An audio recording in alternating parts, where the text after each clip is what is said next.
What is good, YouTube? Warstu here with another video on the next generation of video games that at the moment only includes the PlayStation 5 and Xbox Series X. So if you're new around here, make sure to subscribe to never miss any of the videos at the 100,000 subscriber mark. I will be giving away something that is so darn cool, and on this channel our competitions are real, so just let me know down below which console is better for you and why. So since both specifications have been revealed, I guess it looks like the Xbox Series X is more powerful from a computer computation point of view. But like I keep telling people, don't look at the numbers, don't look at the specifications. Why? Because if you look at the games that PlayStation has made for the PS4, God of War, PS4 2018, Horizon Zero Dawn, and also The Last of Us 2 and Ghost of Tsushima, and then people were like, but the Xbox graphics are so much better, Xbox spec is so much better, and I'm like, please give me 5 games that can compete with the graphics of Last of Us 2, God of War, etc. outside of Halo and Gears of War. So this article that I came across, and it potentially seems like a new technology that has been developed at Nvidia and a new patent for Sony could make Sony essentially transform the graphics and the resolution at a lower resolution, but due to some new technology, I don't know if it's new, but I've only just come across it, called DLSS, which is from Nvidia, which stands for Deeper Learning Super Sampling, aka DLSS, is an Nvidia RTX technology that uses the power of the AI to boost your frame rates in games with graphically intense workloads. With the DLSS, gamers can use higher resolution settings while still maintaining solid frame rates. Now, this is interesting because there's a patent that suggests how they would actually use it. So according to the Nvidia website, how it works is the following. The DLSS team first extracts many aligned frames from the target game. Then for each one, we generate a matching perfect frame using either super sampling or a combination of rendering. These paired frames are fed to the Nvidia supercomputer. The supercomputer trains the DLSS model to recognize allied inputs and generate higher quality anti-aliased images that match the perfect frame as closely as possible. We then repeat this process, but this time we train the model to generate additional pixels rather than applying AA. This has the effect of increasing the resolution of input. Combining both techniques enables the GPU to render the full monitor resolution at a higher frame rate.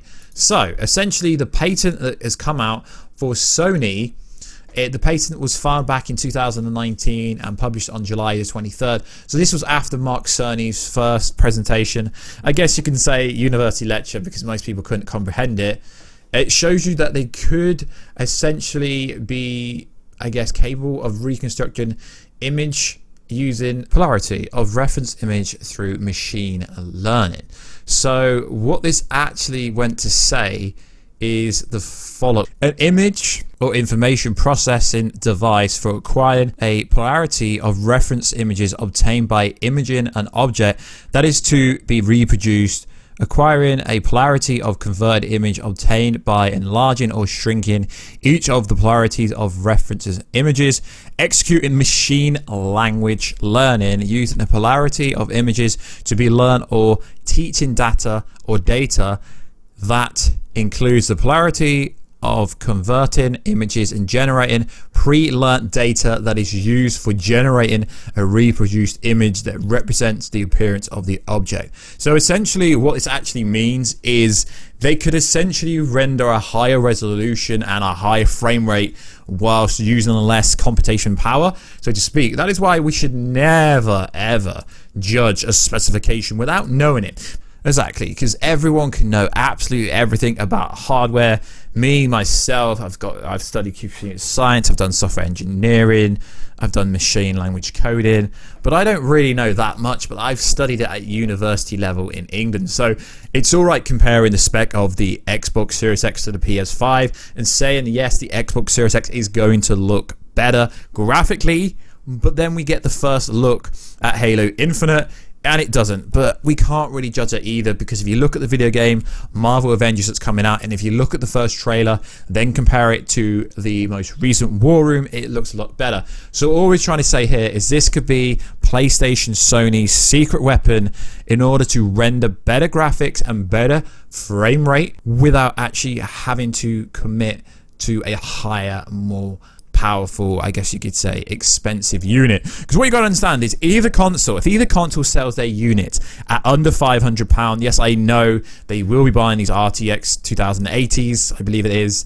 at such a lowered rate because they'll be buying in the millions range, but you're not getting a 500 plus graphics card for free. So both these units are going to be astronomically great compared to a PC. Most are probably going to cost you in the range of £1,000 PC at least. So it is pretty interesting. So for me, looking at what they can already do with the PS4 Pro, what they've done with The Last of Us 2, Ghost of Tsushima, God of War, it's just really fascinating.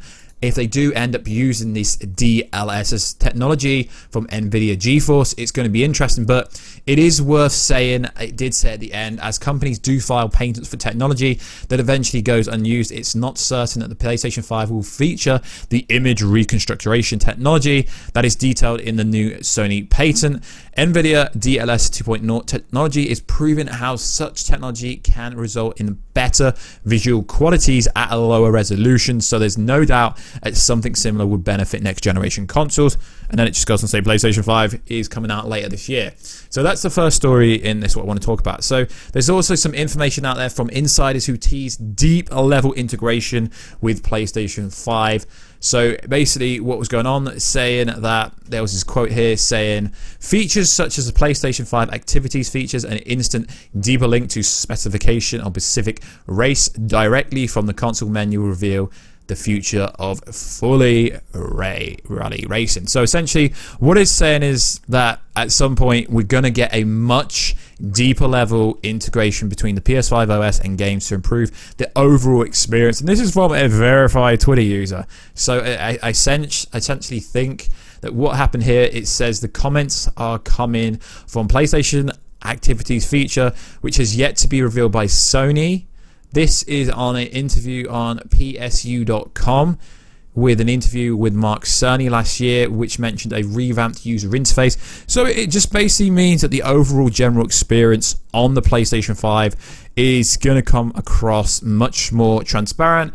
And apparently it's also going to have a fully revamped GUI, graphical user interface, for anyone that's never studied design. So it's just going to look much, much nicer, much, much clearer when we do generally get it. So guys, let me know down below, what are you most looking forward to? We do have the PlayStation 5 State of Play tomorrow, Thursday, although it actually has already come out and confirmed that there is literally going to be no big PlayStation 5 reveals. But we here on the channel, we are very skeptical when a company says that, because they might just say that and do the opposite. So the State of Play, it says what to expect, a focus on the up and coming PlayStation 4 and PlayStation VR games, a few quick check-ins with third party and indie games from June PS5 showcase, no PlayStation 5 announcement, no big announcement. So that will be tomorrow, Thursday, 1 PM Pacific time, which is 9 PM BST time, which is British Standard Time in the UK at the moment. So like always, guys, let me know everything down below. Which console are you most looking forward to? This is not like an attack at Xbox or anything like that. It's just to say that if they do use this new NVIDIA, I guess you say, sample rendering technology, so to speak, then games could be looking great, so to speak. They could be looking much better at a lesser rate by using this deeper learning super sampling technology from NVIDIA RTX technology, which uses the power of the AI to boost your frame rates in games and make them look graphically better. So it's not really anything that you can really know until you see it, and apparently it looks that good. I'll overlay some stuff during this video that you can't even tell if it is like true 4K or a higher resolution. But then again, if you do look at the next generation of TVs, the 8K TVs, they are costing £6,000, which is like, I think, $7,000. So at the moment, no one's going to be going to 8K to 4K. So it's safe to presume it's going to be around for the next 4 to 5 years at least. So like always, guys, please like, subscribe, and comment. I'll catch you in another video very soon. Catch ya later.